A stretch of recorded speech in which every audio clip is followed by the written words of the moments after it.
Adding a Starbucks gift card to the Starbucks application is very easy to do. Today I'm going to show you how to do it. Once you add your e-gift card to the Starbucks application, you'll be able to check the balance, access past transactions, make purchases, and manage your account. You can also link a preferred payment method and reload the card using the application. Starbucks accepts credit or debit cards, prepaid cards, and other electronic means of payment, for example, PayPal. Here's how to upload a Starbucks gift card to the app. Open the Starbucks application.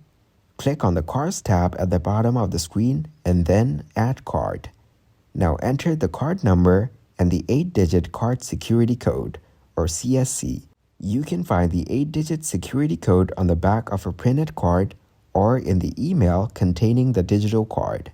Then tap on Add Card to complete the process.